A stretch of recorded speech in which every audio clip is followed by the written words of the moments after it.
أعوذ بالله من الشيطان اللعين الرجيم بسم الله الرحمن الرحيم الحمد لله رب العالمين الصلاة والسلام على أشرف الأنبياء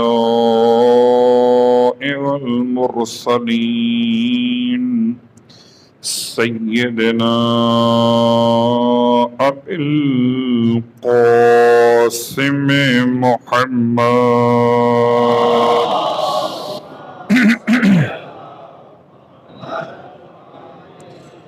وعلى أهل بيته الطيبين الطاهرين واللعنة الدائمة على أعدائهم أجمعين ما بعد فقد قال الله تبارك وتعالى في كلامه الحميد وفرقانه المجيد قوله الحق وهو أصدق القائلين بسم الله الرحمن الرحيم وإذا بشر أحدهم بالأنثى ظل وجهه مسودا وهو كظيم يتوارى من القوم من سوء ما بشر به أيمسكه على هون أم يدسه في التراب ألا ساء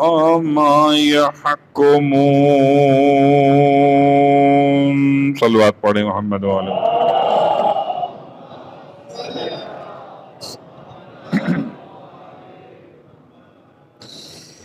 تمام تعریفیں اس خدائے بزرگ و برتر کے لیے جس کی رحمتوں کے نتیجے میں سانسوں کی آمد و رفت جاری و ساری ہے۔ ہر سانس کی آمد پر بھی شکر خدا واجب ہے اور ہر سانس کے مکمل ہونے پر بھی شکر خدا واجب ہے، اور تمام ہدیہ درود و سلام و نزوات مقدسات کے لیے جن کے وجود کی برکتوں سے سانسوں میں خوشبو ولایت جاری و ساری ہے۔ الحمدللہ الذی جعلنا من المتمسکین بالقرآن العظیم واجعلنا من المتمسکین بولایت علی بن ابی طالب علیہ السلام۔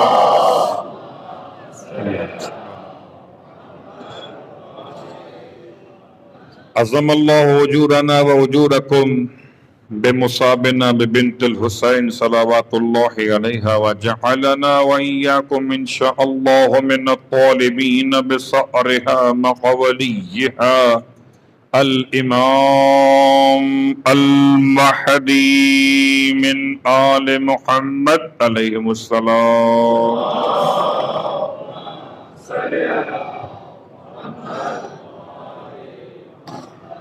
صلی اللہ علیہ یا ابا عبداللہ السلام علی الحسین وعلی علی بن الحسین وعلی اولاد الحسین وعلی اصحاب الحسین ورحمۃ اللہ وبرکاتہ۔ سامعین محترم، حاضرین گرامی قدر، تاریخ بنات الامام الحسین علیہ السلام کے عنوان پر ایک طالب علم کی حیثیت کے ساتھ آپ کی خدمت میں سورہ مبارکہ النحل کی 2 مسلسل آیتوں کی تلاوت کے ساتھ اپنا سبق پیش کر رہا ہوں۔ پروردگار کی طرف سے خاص انعام ہے کہ انسان کو صاحب اولاد کیا جانا انسان کا اختیار نہیں ہے، خدا کا انعام ہے، اور خدا کے انعام پر 2 الگ الگ مراحل ہیں۔ ایک انعام کو بیٹی کے نام سے یاد کیا جاتا ہے اور ایک انعام کو بیٹے کے نام سے یاد کیا جاتا ہے۔ جب دونوں خدا کی عطا ہیں تو پھر بیٹی ہو کہ بیٹا ہو، پھر خطا تلاش مت کیجئے، عطا تلاش کیجئے۔ تربیت کی ذمہ داری کو انجام دیجئے، اور بیٹیوں کی فضیلت میں روایات آئی۔ ایک روایت میں نے کل پیش کی تھی اور ایک اپنے عنوان کی تمہید میں آج پیش کرنا چاہتا ہوں۔ آج روایت سرکار امام جعفر صادق علیہ السلام کی بارگاہ سے پڑھوں۔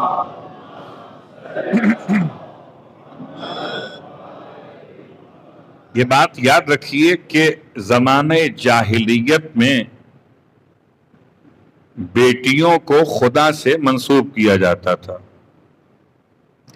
حتیٰ کہ یہ فرشتوں کو بھی خدا کی بیٹیاں ہی کہا کرتے تھے، لیکن بیٹیوں کی عظمت کو اس طرح سے یا تو دکھاتے تھے اور پھر دفناتے تھے۔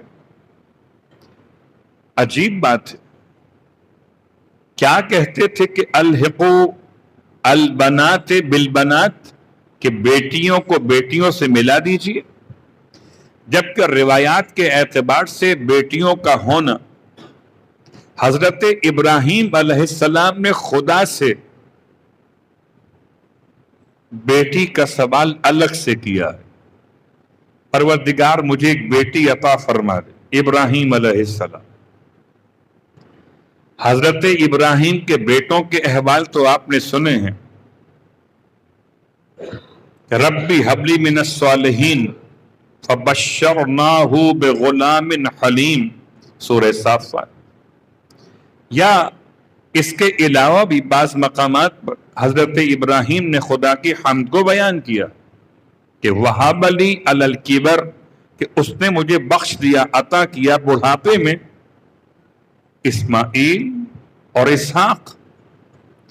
تو آپ خدا سے بیٹے مانگ رہے ہیں، یہ بھی طریقہ ہے، خدا سے بیٹی مانگ رہے ہیں، یہ بھی طریقہ ہے، لیکن بیٹوں کو اپنی پسند قرار دینا اور بیٹیوں کو ناپسند قرار دینا یہ خلاف عدالت ہے۔ اور امام ارشاد فرماتے البنات حسنات والبنون نعم والحسنات یصاب علیہا والبنون والنعم المسئول عنہا۔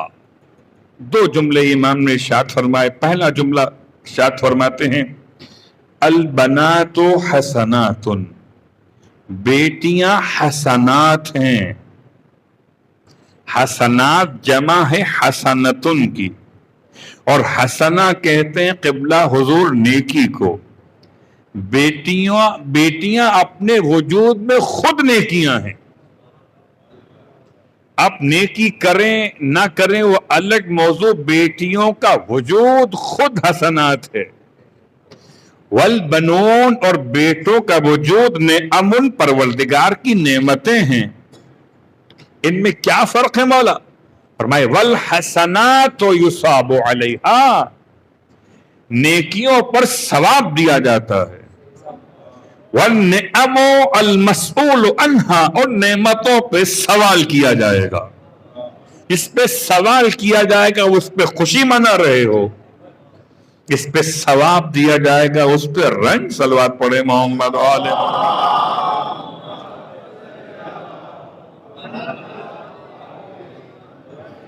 یہ امام کی روایت، سرکار ختم یہ مرتبہ صلی اللہ علیہ وآلہ وسلم کی ایک اور حدیث۔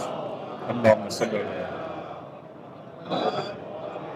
اب نبی آخر الزمان کی حدیث کے الفاظ کے فرماتے جس کو خدا نے 3 بیٹیاں عطا کی، وجبت لہ الجنہ، تو 3 بیٹیوں کی کفالت کرے یا 3 بہنوں کی کفالت کرے، بنات او اخوات، ثلاثت بنات او ثلاثت اخوات۔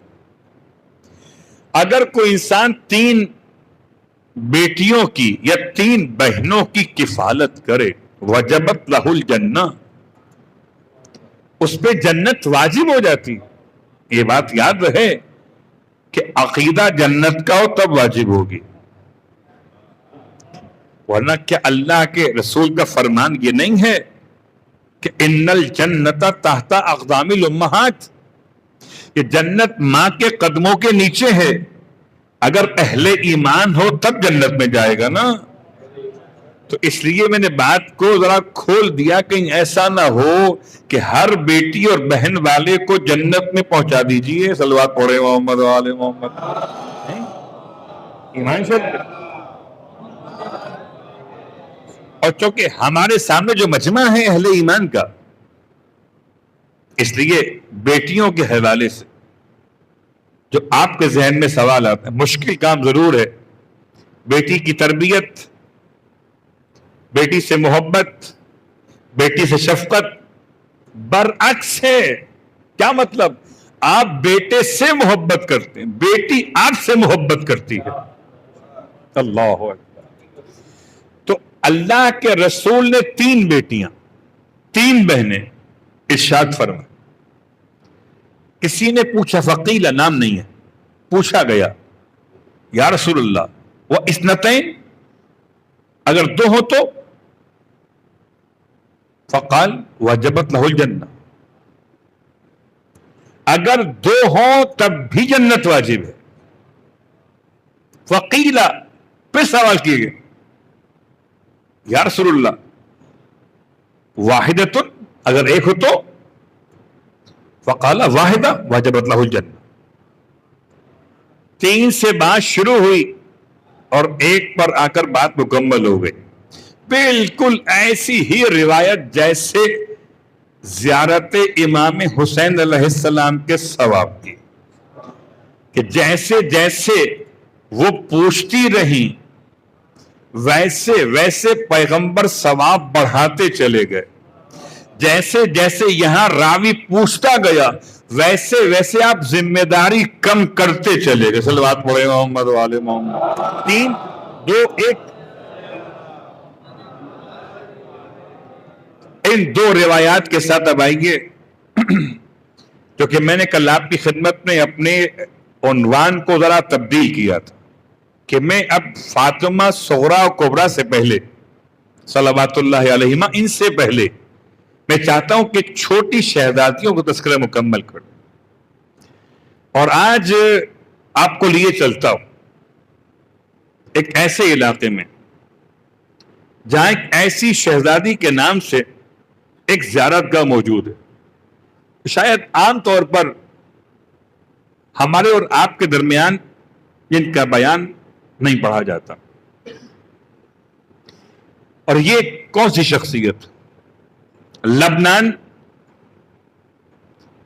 اور سیریا سے ملا ہوا یہ خاص وہ عربی ملک کہ سفر زیارت پہ جانے والے بعض کاروان، بعض زائرین کبھی کبھی وایا بیروت سے شام پہنچتے، بائی روڈ جائیں تو یہ بالا بک کا علاقہ انہیں ملتا. کہتے بالا بک کیا ہے؟ ہم نے خیر ادب کی کتابوں میں اس کی ترکیب بال کیا اور بک کیا کیسے ملایا گیا وہ الگ موضوع. بالا بک کا اصل ترجمہ کیا؟ یہ شہر کیا ہے؟ زیارات کیا ہے؟ شخصیات کون سی؟ تو بالا بک کا اصل ترجمہ کیا گیا مدینۃ الشمس. یہ مدینۃ الشمس آج دن کون سا تھا بتائیے؟ اتوار. پکی بات ہے؟ نہیں، اتوار نہیں تھا، آج سنڈے تھا. صلوات پڑھے محمد و آل محمد. کیا مطلب؟ یہ میں نے آپ سے مزاح نہیں کیا ہے، میں نے نام بدلا ہے. پوچھئے کیوں بدلا؟ کہ چونکہ مدینۃ الشمس تو آج تھا یوم الشمس. شمس اصل میں ایک ایسے بت کا نام تھا جس کی پرستش خدا کی بنی عنوان سے کی جاتی تھی، اور اسی کے حوالے سے دنوں کے نام کے انتخاب میں اس دن کا نام یوم الشمس قرار پایا. اب آپ اتوار کہیں وہ اور بات ہے، آپ یکشنبے کہیں وہ اور بات ہے، اور اگر ہوں تو اس کو یوم الاحد کہیں یا یوم علی ابن ابی طالب کہیں. اتوار کا دن چھٹی کا نہیں ہے، اتوار کا دن تو علی ابن ابی طالب کا دن ہے۔ شہزادی کونین جناب سیدہ فاطمہ الزہرا صلوات اللہ علیہا کو ملاتے ہوئے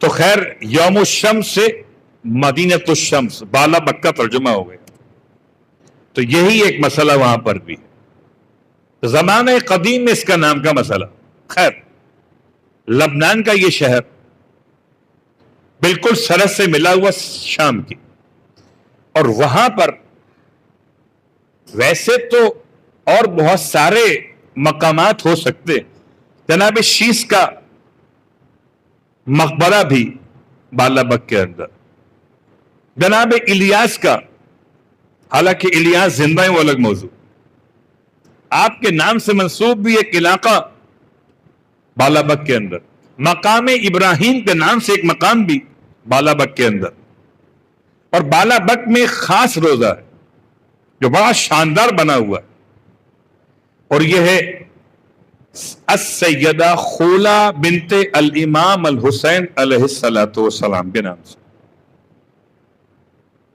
سرکار سید الشہداء کی بیٹیوں میں یہ کون سی بیٹی آ گئی؟ ابھی آپ جائیں سرچ کریں نیٹ کے اوپر تو آپ کو ایک اور نام ملے گا، وہ بعد میں آئے گی انشاءاللہ۔ بالابک کے علاقے میں باقاعدہ میں خود اس زیارت گاہ میں ایک سے زیادہ مرتبہ جا چکا ہوں، اور چونکہ عنوان بنا ہے اس لیے آپ کی خدمت پڑھ رہا ہوں کہ مولا حسین کی بیٹیوں میں ایک بیٹی وہ ہے جن کا نام ہے خولہ، خے واو لام گولتے خولہ۔ یہ خولہ اس کا ترجمہ کیا ہے، اس کی معنی کیا ہے؟ تاریخ میں اس نام کی اور شخصیات ہیں کہ نہیں؟ جی بالکل ہے۔ ترجمہ پہلے سن لیجئے، قرآن میں لفظ استعمال و خولہا، تو خولہ سے یہ خولہ ایک اسم بنایا گیا، یا خولہ سے خولہ، اس کا ترجمہ ہے عطیہ پروردگار، اس کا ترجمہ ہے خدا کی نعمت، خدا کی عطا جو بالکل ابھی ابھی ملی ہو، نئی اور تازی ہو، حدیثتن ابھی ابھی ملی ہو، اس نعمت کو خولہ کہتے ہیں۔ تاریخ میں اس نام کی شخصیات کون سی گزری ہیں؟ ان میں آپ سب کے سب اس نام سے بخوبی واقف ہیں، محمد حنفیہ۔ یہ حنفیہ کون؟ کہ ان کی والدہ کے نسبت سے ان کو حنفیہ کہا جاتا۔ مولائے کائنات علی ابن ابی طالب علیہ السلام کے حرم میں آنے والی خواتین حضرت خولہ بنت جعفر بن قیس الحنفیہ، اور یہ مولائے کائنات کے گھر میں آنے والی خواتین میں سب سے ذرا منفرد ہیں۔ ان کی انفرادیت کیا ہے وہ الگ موضوع، ایک جملے کافی ہوگی بات، کہ اللہ کے رسول نے مولائے کائنات کو خبر دی تھی کہ آپ کے یہاں بیٹا پیدا ہوگا، اس کا نام رکھیں گے میرے نام کے اوپر۔ مولائے کائنات کے اگر 18 بیٹے شمار کیے جائیں آج کی تاریخ کے اعتبار سے، تو 18 میں بس ایک کا نام محمد ہے۔ محمد کی ماں کون ہے؟ خولہ۔ خولہ کون؟ جعفر کی بیٹی، جعفر قیس کے بیٹے۔ اور اب وہاں مسئلہ کہ کیا خاص انفرادیت، یہ مولا کی خدمت میں آئیں اور آنے کے بعد کہتی مولا سے، مولا میں اس خیال کے ساتھ آپ کے حرم میں پہنچی کہ خدا مجھے آپ کی برکت سے صاحب اولاد کرے، تو مولا میری یہ دعا قبول نہیں ہو رہی، میں صاحب اولاد نہیں ہو پا رہی۔ روایت کا جملہ امام نے فرمایا اپنے ہاتھ کو بڑھائیے۔ خلا نے اپنے ہاتھ کو بڑھایا، امام نے اپنے دستے عصمت کو ان کے ہاتھ پر رکھ کے فرمایا ہو جا۔ حاملۃ بحمل محمد، ہو جا حاملہ محمد کے حمل سے۔ اللہ اکبر۔ یہ روایت ذہن میں محفوظ رکھیے گا، پھر سوچیے لمحے کے لیے کہ شریعت مقدسہ مولا کی نکاح میں ہیں، یہ یاد رکھیے گا، یہ مولا کی زوجہ ہیں، اور زوجہ کے ہاتھ پر ہاتھ رکھنے کی شریعت میں اجازت ہے، ایسا ہے کہ نہیں؟ شریعت میں آخر کسی نامحرم سے ہاتھ ملانے کو منع کیوں کیا گیا؟ اللہ اکبر۔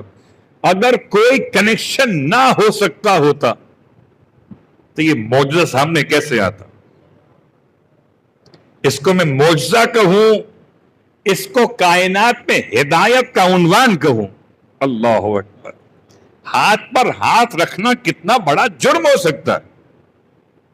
یاد ہے مکۃ المکرمہ میں حجر اسود کے سامنے ایک عرب کی خاتون نے ابا کے اندر سے اپنے ہاتھ کو نکال کے چاہا کہ حجر اسود کو چومے، لمس کرے۔ طواف کرنے والے شخص نے اس کے ہاتھ کو دیکھ کر، بہت غور کیجئے گا، اس کے ہاتھ کو دیکھ کر اپنے ہاتھ کو رکھ دیا اس کے ہاتھ کے اوپر۔ حجر اسود کے پاس بھی تو یہ ذرا سا ایک لمحہ فکریہ ہے، کیا مقدس مقام پر بھی کوئی اس طرح کی سوچ رکھ سکتا ہے؟ تو قبلہ یاد رکھیے، شیطان راہ ہدایت پر بیٹھتا ہے، راہ گمراہی پہ نہیں۔ اور مکہ مکرمہ، خانہ کعبہ، حجر اسود سے زیادہ بہتر مقامات مقدسہ میں کون سا مقام راہ ہدایت ہوگا؟ ہاتھ سے ہاتھ چپک گیا۔ اب اللہ اکبر، رکھنا تو اپنا اختیار تھا، اٹھانے کا اختیار نہ رہا، یہاں تک کہ پورے حرم میں شور مچ گیا۔ اب یہ دونوں پیچھے ہٹے، ہاتھ چپکا ہوا۔ کیا رسوائی ہے؟ کیا سب کے سامنے بے پردگی ہے اس مسئلے کی؟ اللہ اکبر۔ ایسے میں مکے کے گورنر کے پاس یہ مسئلہ پہنچایا گیا کہ اب کیا کریں؟ کوئی کہتا ہے کہ مرد کا ہاتھ کاٹ دو، کوئی کہتا ہے عورت کا ہاتھ کاٹ دو، کوئی کہتا ہے دونوں کے ہاتھ کاٹ دو۔ ہاتھ کٹنے کی بات تھی۔ ایسے میں گورنر نے کہا یہ بتاؤ کہ اس وقت مکے میں کوئی اولاد رسول بھی موجود ہے؟ اور حسن انتظام کہوں، حسن اتفاق کہوں، اس وقت سرکار سید الشہداء امام حسین علیہ السلام موجود تھے۔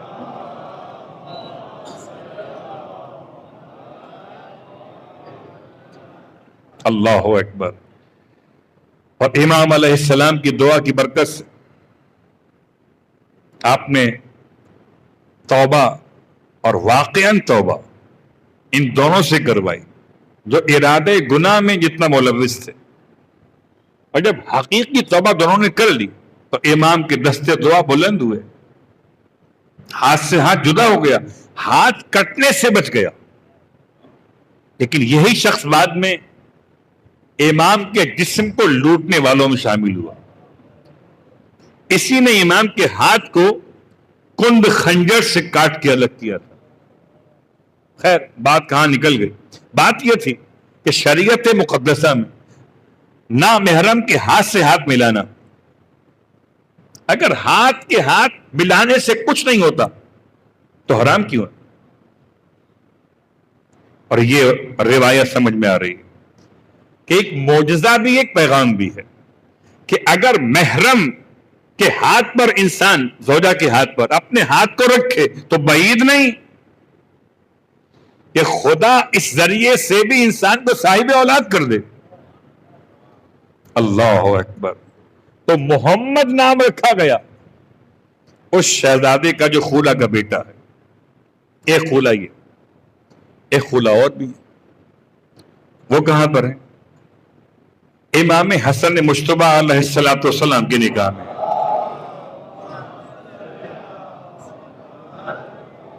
یہ خولہ بنت منظور بن ریان الفزاری ہیں. تو لفظ خولہ کا استعمال اہل بیت کے گھرانے میں. سرکار سید الشہداء کی بیٹی کا نام خولہ. البتہ جتنے مصادر ہم تک پہنچے ہیں ان مصادر میں مولا حسین کی بیٹیوں کی تعداد میں اختلاف اور ناموں میں بھی اختلاف. تو خولہ نام نہیں ملتا. البتہ کیا نام نہ ملنے کی وجہ سے بیٹی کے وجود کا انکار کیا جائے گا یہ الگ موضوع. ذرا سا آج بات دقت پہ آ رہی. نام نہ ملنا اور چلیے مثال دیتا ہوں. پورے عراق میں ایک شہر ہے کربلا مدینۃ الامام الحسین اور ایک شہر ہے مدینۃ الامام الحسن. وہ کون سا ہے؟ حلہ. حلہ شہر کا جو اب نام نیا ہے وہ ہے شہر امام حسن. شہر امام حسن نام رکھے جانے کی وجہ ایک روزہ ہے, ایک بارگاہ بنی ہوئی ہے شریفہ بنت الحسن. ان کو آپ طبیبہ علویہ کہتے ہیں, طبیبہ المعلولین بھی کہتے ہیں. اور شاید آج سے 50 سال پہلے شاید کوئی یہ نام نہ جانتا ہو, لیکن اب یعنی کتاب مراقد المعارف میں اس کا تذکرہ موجود پہلے سے ہے. البتہ کرامات اتنی زیادہ بڑھی کہ اب شہرت ہونے لگی, اتنا بڑا مزار بن گیا. آپ بتائیں مولا حسن کی اولادوں میں مصادر میں کہاں نام ہے شریفہ کا؟ صلوات پڑھیں محمد و آل محمد. نہیں ملے. اس کا مطلب کیا انکار کر دیں؟ جواب جی نہیں, انکار نہیں کر سکتے. کیوں؟ اس لیے کہ بیٹی ہونا کوئی عیب نہیں ہے, لیکن نام نہ پایا جانا اس میں اختلاف ہو سکتا ہے. کیونکہ ہر علاقے میں اس طرح کی زیارات میں علاقائی نام غالب آ گئے. جیسے آپ اگر دیکھیں پاکستان میں بی بی پاک دامن, اب لفظ پاک دامن عربی کا لفظ ہی نہیں ہے. مثال دیتا ہوں, اب اگر کوئی سیدانی کو ستی کہے تو یہ عربی کا لفظ نہیں ہے, علاقائی لفظ ہے, معنی وہی والے اس کے. اللہ اکبر. تو ہو سکتا ہے کہ بالابک کے علاقے میں جو الفاظ استعمال کیے جاتے تھے ان الفاظ کے اعتبار سے اس کا نام شہزادی کا خولہ کے نام سے معروف ہو گئے. اب آئیے اگلا جملہ. کربلا کے سارے واقعات میں اب جو قافلے حسینی کا بچہ یا بچی راستے میں کہیں انتقال کر گئے, شہید ہو گئے, نام نہیں معلوم تھا, تو سب کی نسبت مولا حسین کی طرف. چلیے آسان کرتا ہوں. سرکار ختم یہ مرتبہ صلی اللہ علیہ وآلہ وسلم کی بارگاہ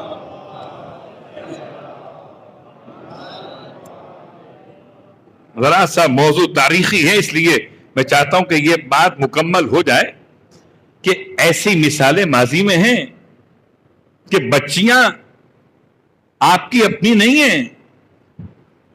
آپ کی شریک حیات ختیجہ طاہرہ کی سگی بہن جناب حالہ, اور جب حالہ کے شوہر حیات نہ رہے تو جناب حالہ کی 3 بیٹیاں آپ اپنی ان بیٹیوں کو لے کر اپنی بہن کے گھر میں آ گئیں, اور پیغمبر نے شفقت فرمائی, کفالت فرمائی.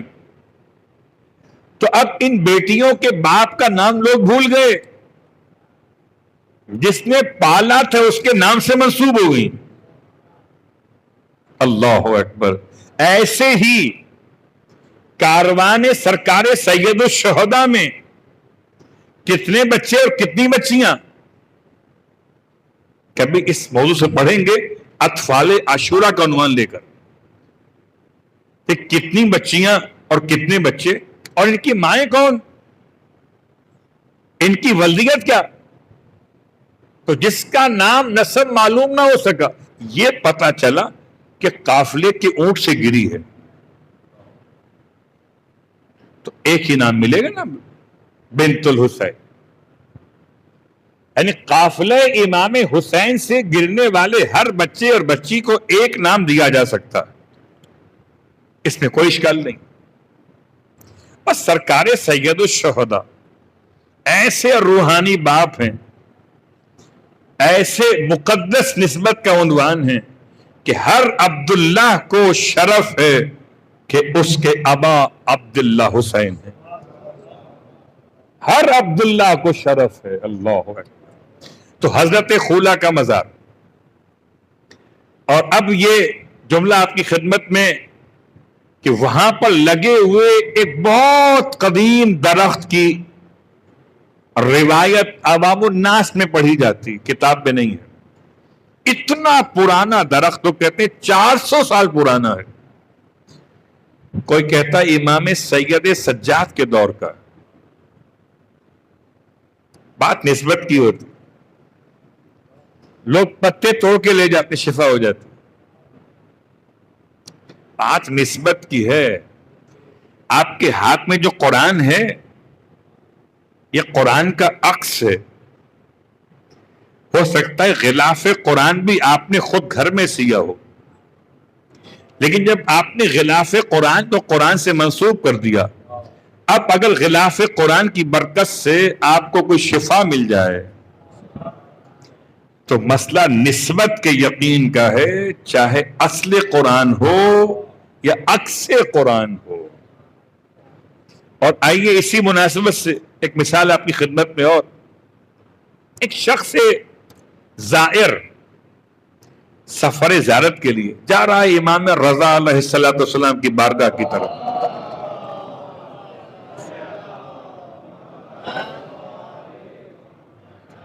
اب جا رہا تھا تو آپ کو معلوم ہے آج کل تو زائر ماشاءاللہ اتنے سارے ہیں کہ ہر علاقے سے ماشاءاللہ لوگ جاتے ہیں. خدا سلامت رکھ کے جانے والوں کو بار بار جائیں اور حقیقت زوار کو سمجھ کر آئیں،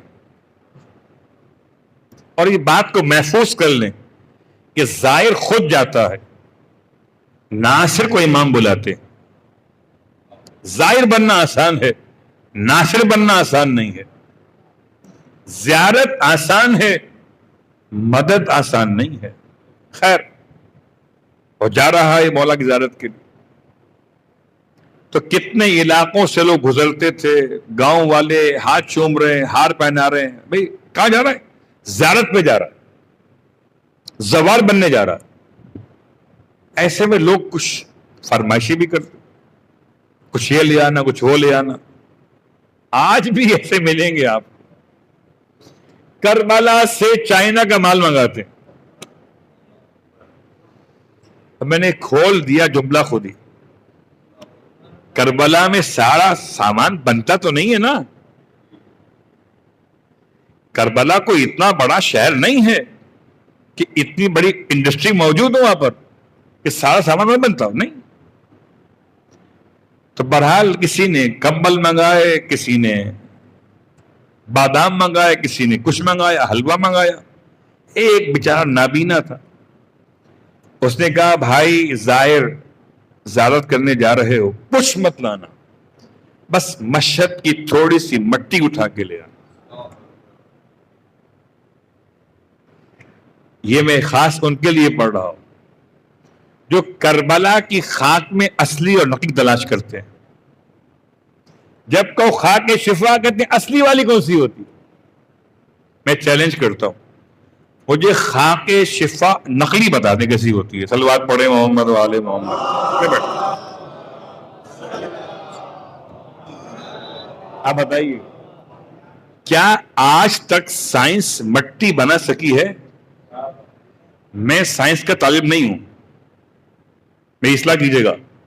میری معلومات کے لحاظ سے سائنس نے جتنی ترقی کر لی، مٹی نہیں بنا سکی. ایسے ہی جب مٹی نہیں بن سکی تو کربلا کی مٹی کیسے بنے گی؟ تو نقلی بتائیں پہلے، تو بتاؤ اصلی کیا ہوتی ہے پہلے؟ یہ بات سے بات بہانہ بن رہی ہے،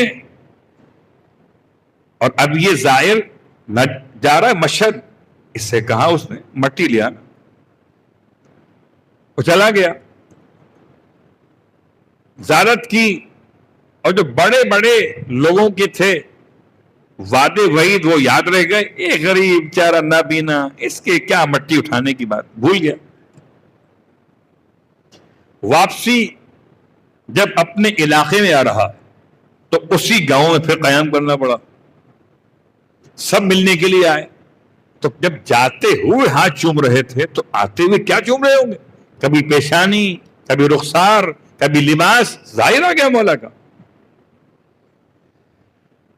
سب ملنے آئے اور نابینا بھی آ گیا، میرا کام کیا، بڑا ہوشیار ظاہر صاحب، اب بیٹھ جاؤ۔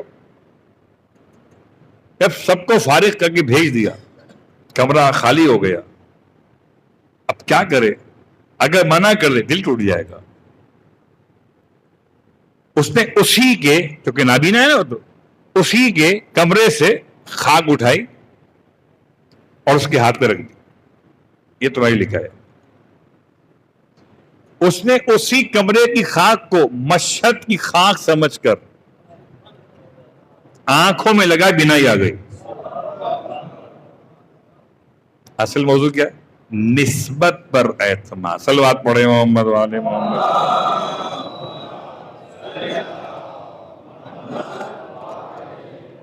تو وہ درخت میں نے دیکھا ہے، بہت قدیم ہے، جناب خولا کے مزار پر، بہت قدیم ہے، 400 سال تو تقریباً ہو ہی گئے ہوں گے، اتنا قدیم ہے، بہت بڑا ہے۔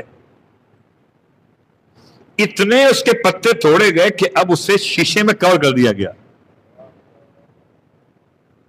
جناب خولا سرکار سید الشہداء کے یہاں خدا نے کتنی بیٹیاں عطا کی؟ یہ خولا کون سی بیٹی، ان کی عمر کیا تھی؟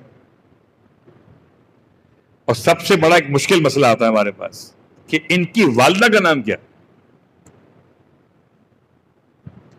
یعنی والد تو منسوب ہو جائیں گے کہ ہر قافلے کے بچے کو، بچی کو آپ کے مولا حسین کے بچے، ماں کون سی؟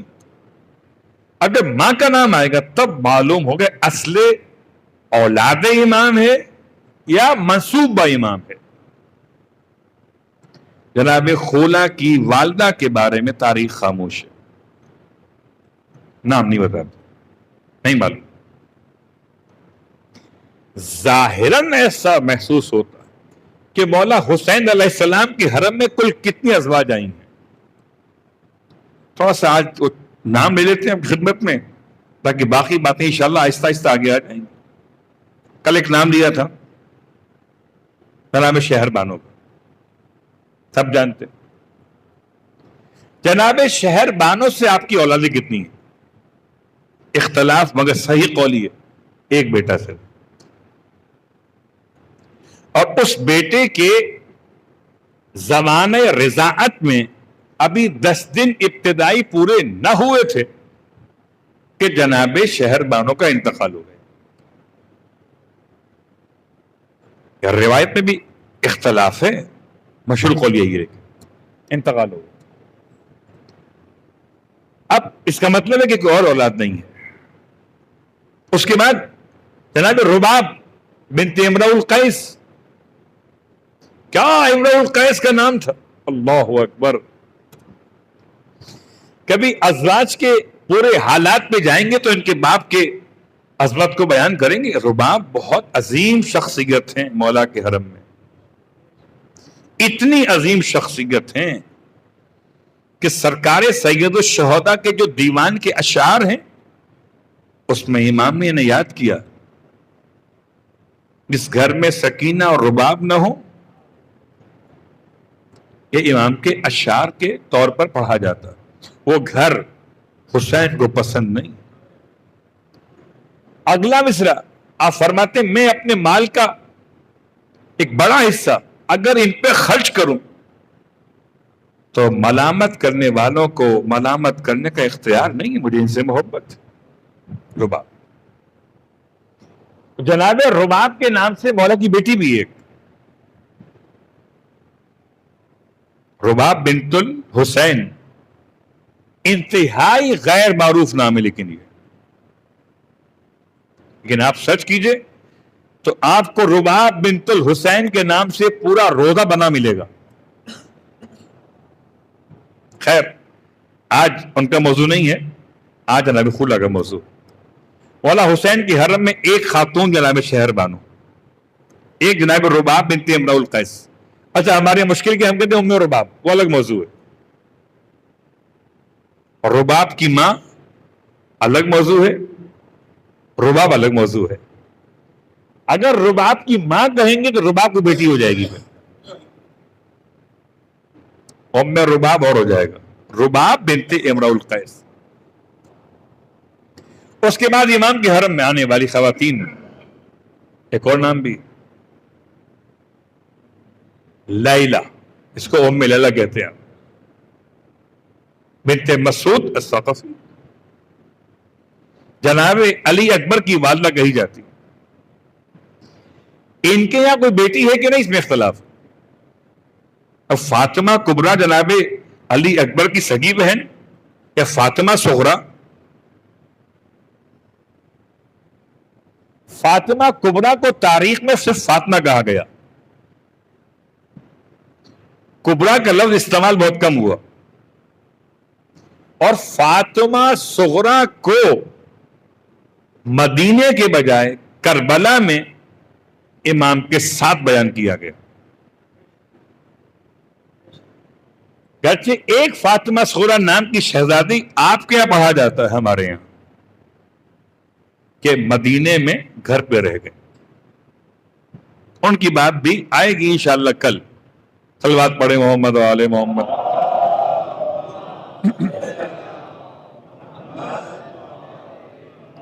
بھائی تھکے تو نہیں ہیں؟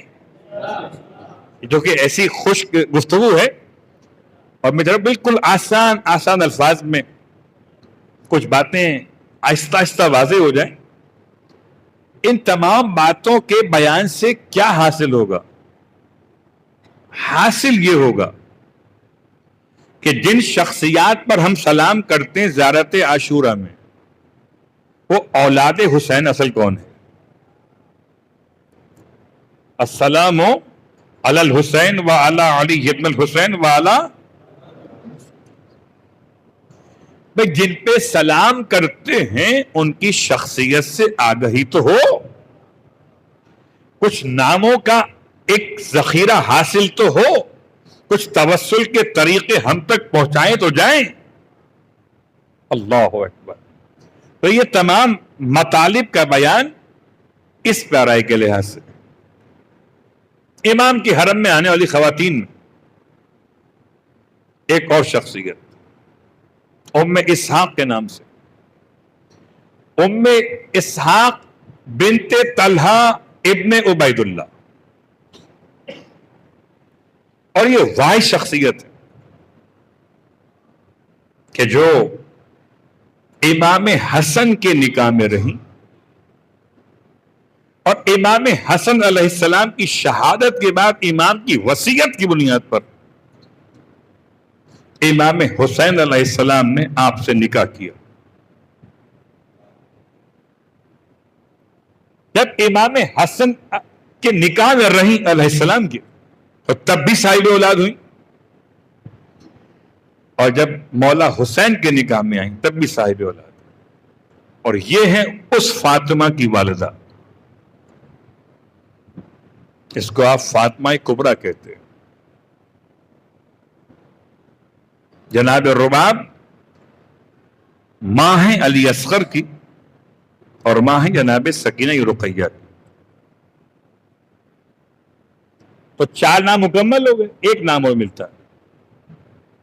شاید میں نے پرسوں غالباً اشارہ کیا تھا مولا حسین کی بیٹوں کے حوالے سے، ایک نام جعفر بھی ہے، یاد ہے؟ تو ام ولد ام جعفر القضائیہ ایک خاتون اور ہے، امام کے نکاح کے، یہ 5 ایک ساتھ نہیں ہیں. جناب شہر بانوں کے انتقال کے بعد مختلف ادوار میں امام کے حرم میں آنے والی خواتین کا تذکرہ جو آپ کے نکاح میں ہے. آج کی حد تک بات سمیٹ رہا ہوں. اب آئیے تلاش کرتے کہ ہو سکتا ہے جناب رواب کی اولاد میں سے ہو, جناب خولا, ہو سکتا ہے ام اسحاق کی اولاد میں سے ہو سکتا ہے ام جعفر کی اولاد میں سے, القضائیہ سے. لیکن تاریخ کے مصادر میں خولا کا نام ہے ہی نہیں. ہو سکتا ہے یہ نام آپ کا اصلی نام نہ ہو, بلکہ علاقے کے اعتبار سے وہاں کے رہنے والوں نے آپ کا یہ نام خود سے رکھ دیا. ہو سکتا ہے آپ کا اصل نام فاطمہ ہو, جو امام نے رخصت آخر کے موقع پر جو سلام میں نام لیے ہیں اس میں فاطمہ کا نام بھی شامل. اب فاطمہ, بڑی فاطمہ الگ, چھوٹی فاطمہ الگ, آخری فاطمہ الگ, کبرا, وسطی اور اخرى. لیکن عزیزو, یہ سارے واقعات اس لیے اتنے زیادہ پیچیدہ محسوس ہوتے ہیں کہ اولاً تو گھر کی بچیوں کے نام سب کے سامنے لیے نہیں جاتے. ثانیاً اتنے ظلم اہل بیت پر ڈھائے گئے ہیں کہ قبروں کے نشان بھی مٹائے جا رہے ہوں. سوچئے, رسول خدا کی بیٹی کا نشان قبر 1 نہیں, 2 نہیں, 3 نہیں, 4 نہیں, 40 مقامات پہ ایک ہی قبرستان میں امام نے بنایا. تب اگر 40 الگ الگ مقامات نشان قبر کے ہوں اور 40 ناموں سے انہیں پکارا جائے تو ذات تو ایک رہے گی نا. کربلا سے جب قافلہ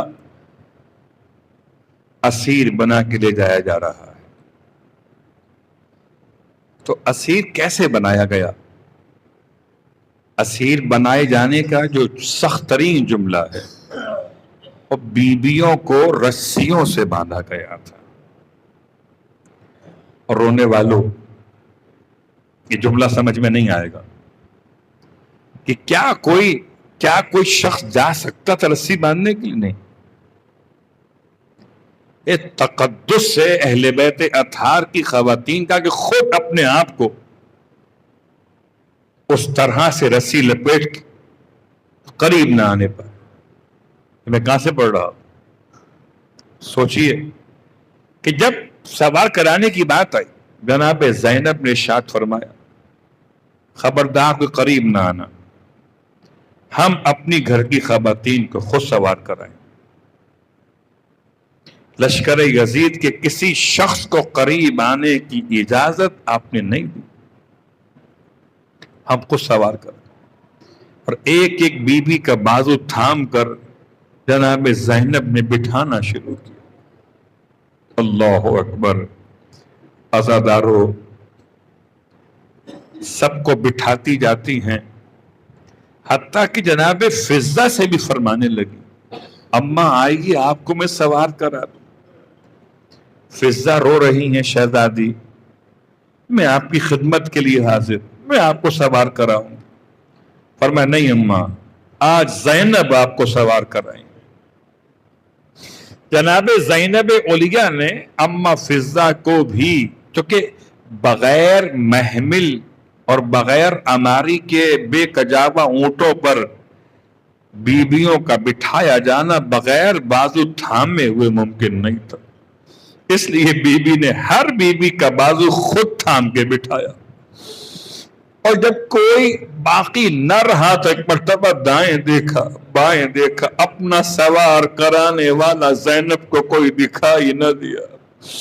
اچانک نگاہ علقمہ کی طرف اٹھ گئی. فرمایا این اخی عباس, کہاں ہیں میرے بھائی عباس جب مدینے سے چلی تھی؟ تو آپ نے مجھے سوار کروایا تھا، آئیے بہن سوار ہونا چاہتی۔ ابھی حضرت عباس کو یاد کر رہی تھی کہ اچانک ہتھکڑی بیڑی کی زنجیروں کی آواز ابھرنے لگی۔ اب جو پلٹ کے دیکھا بیمار بھتیجا ہتھکڑی بیڑی سنبھالے ہوئے قریب آ کے فرماتے پھوپھی اماں چچا نہ رہے، بابا نہ رہے، بھیا علی اکبر نہ رہے، تو یہ بیمار بھتیجا تو یہ آپ کو سوار کرائے گا۔ جناب زینب کو سوار کرا دیا گیا۔ اب یہ تو بیویوں کے سوار کیے جانے کا واقعہ تھا، بچے سوار کیسے کرائے گئے؟ اللہ اکبر۔ تاریخ کا جملہ وضاحت بیان نہیں کرتا، اتنا بیان کرتا کہ بچوں کو رسی سے باندھا نہیں گیا تھا۔ البتہ بچے ماؤں کے لباس کو تھامے ہوئے، ماؤں سے لپٹے ہوئے تھے۔ اب بغیر کجاوے کے اونٹوں پر بچے ماؤں کے لباس کو تھامے ہوئے، جتنی بچے میں طاقت تھی اتنا ماں کے لباس کو اتنی دیر تک تھامے رہا۔ اب عجیب سخت جملہ ہے کہ شقی بھگاتے تھے اونٹوں کو، اس شقاوت سے نہ رکھ سکے کسی بچے کو ماں حفاظت سے، اسی لیے جیسے جیسے اونٹوں کو دوڑایا جاتا رہا ویسے ویسے اونٹوں سے بچوں کے گرنے کے واقعات پیش آتے رہے۔ رونے والوں، ایسے ہی واقعے میں حضرت خولہ کا اونٹ سے گرنا بیان کیا جاتا ہے۔ حضرت خولہ اونٹ سے گری ہیں، اور جس علاقے میں گری ہیں، چونکہ بات یہ تھی کہ اونٹ روکے نہیں جاتے تھے۔ اللہ اکبر، اونٹ تو آگے چلے جاتے ہیں، یہ بچی وہاں گری، وہیں دم توڑ دیا۔ دم کیسے توڑ دیا کہ پیچھے سے آنے والے اونٹ نے بچی کے سینے میں پاؤں رکھ۔ رونے والوں، جو بچے بول نہیں سکتے تھے وہ رو کے خاموش ہو گئے، جو بول سکتے تھے ماں کو آواز دیتے رہے، اماں مجھے بچائیے، پیچھے سے اونٹ آ رہا ہے، مگر ماں کیسے بچا سکتی تھی؟ رونے والوں، کہتے ہیں یہ شہزادی کو اس علاقے میں بالابک کے علاقے میں دفن کر دیا گیا۔ بعد میں اس علاقے کے بالکل متصل قبر کے ساتھ کہیں پانی قبر میں داخل ہونے لگا، تو وہاں اہل سنت ایک خاندان رہتا تھا آل جاری کے نام سے۔ اس میں اس صاحب خاندان نے خواب میں دیکھا کوئی شہزادی آ کے کہتی ہے بچی کہ میری قبر میں پانی داخل ہو رہا، اذیت ہو رہی ہے، اس پانی کا راستہ بند کر دو۔ ایک دن خواب دیکھا، 2 دن خواب دیکھا، 3 دن خواب دیکھا، پریشان ہو کر آل مرتضی جو شیعہ خاندان تھا ان سے رابطہ کیا، تمام شیعہ سنی علماء کو جمع کیا گیا۔ جب اس کو کھودا گیا تو اندر سے بچی کا جنازہ نکلا ہے، اسے وہاں سے نکال کے محفوظ مقام پہ منتقل کیا گیا۔ ہونے والوں، میں سوچتا ہوں یہ ایک بچی اونٹ کے پاؤں کے نیچے آ کے شہید ہو گئی، لیکن ایک منزل ایسی آئی کہ چلتے چلتے پورا قافلہ رک گیا۔ قافلہ کیوں رکا کہ سر حسین نو کے سینہ سمیت زمین میں نصب ہو گیا، سارے یزیدی مل کر اسے نہ اٹھا سکے۔ شمر ہاتھ میں تازیانہ لیے ہوئے سید سجاد کے قریب آیا، مارتا پہلے تھا بات بعد میں کرتا تھا، مار کے کہتا تھا سجاد بابا سے پوچھو آگے کیوں نہیں چلتے۔ امام نے قریب آ کے فریاد کی، بابا تازیانے مارے جا رہے، بابا بتائیے آگے کیوں نہیں چلتے؟ آواز آئی بیٹا میرے سینے پہ سونے والے، سکینہ گر گئی، جب تک سکینہ کو نہ لاؤ گے سرے حسین آگے نہ بڑھے گا۔ اب تلاش کو شہزادیاں چلی ہیں، آواز دیتی جاتی ہیں، اللہ اکبر، میری شہزادی جناب سکینہ بنت الحسین کی تلاش میں شہزادیوں کا جانا۔ ایک مرتبہ دیکھا کچھ قدم جا کر ایک نقاب پوش مستورہ ہے جن کی آغوش میں سکینہ لیٹی ہوئی ہے، ایسے جیسے باپ کا سینہ مل گیا ہو، ورنہ سکینہ کو باپ کے سینے کے علاوہ چین کہاں ملتا تھا۔ بی بی ملتا کے سلام کر کے فرمایا آپ کا شکریہ ہے مستورہ، آپ نے یتیم حسین پہ ترس کھایا۔ رونے والوں آپ فرمانے لگی ایک احسان اور کر دیجئے، اپنے چہرے سے نقاب اٹھا دیجئے کہ روز قیامت میں آپ کو دیکھو تو پہچان لو، اس عمل کی جزا اپنی ماں زہرا سے دلوا دوں۔ زہرا کا نام آیا، نقاب الٹ کے فرمایا بیٹی کس کا شکریہ، ارے کوئی غیر نہیں، تیری دکھیاری ماں، آگے آگے تیرا قافلہ، پیچھے ساتھ اڑاتے۔ اللہ ولعنت اللہ علی القوم الظالمین وسیعلم الذین ظلموا ای منقلب ینقلبون۔ پر اللہ واسطہ محمد و آل محمد کا، پروردگار نام حسین کی عظمت کا واسطہ، پروردگار یہ تمام مقامات جو مقدسہ ہیں یہ علامت ہیں برکتوں کے حاصل کیے جانے کی، یہ علامت ہے رحمتوں کے نازل کیے جانے کی۔ خدایا ان تمام مقدس مقامات کی حفاظت فرما۔ پروردگار قافلہ حسینی پہ کیا گزری، کون سے بچے نے کب دم توڑا، ایک نہیں دو نہیں 60 بچے اونٹوں سے گرے ہیں، کہاں کہاں کس کی قبر بنائی جا سکی، کہاں کہاں کوئی نام و نشان نہ رہ سکا۔ پروردگار اب زمانے ظہور کو قریب کر دے تاکہ ان تمام بچوں کے خون کے انتقام کا زمانہ قریب آ سکے۔ پروردگار واسطہ محمد و اہل محمد کا میرے مالک، تمام بیمار مومنین مومنات کو شفاء کاملہ عطا فرما۔ فرش عزا پہ آنے والی ہر عزادار کی تمام حاجات شرعیہ کو پورا فرما، اور جن کی یہاں بیٹیاں ہیں پروردگار بیٹیوں کا نصیب عمدہ قرار دے۔ پروردگار واسطہ عظمت اہل بیت کا ہم سب کو تربیت اولاد کی ذمہ داری ادا کرنے کی توفیق عطا فرما۔ بار اللہ واسطہ محمد و آل محمد کا کوئی غم نہ دے سوائے غم آل رسول کے۔ امام زمانہ علیہ السلام کے ظہور میں تعجیل فرما، اور ہم سب کو امام علیہ السلام کے ادنا ترین خدمت گزاروں میں محشور فرما۔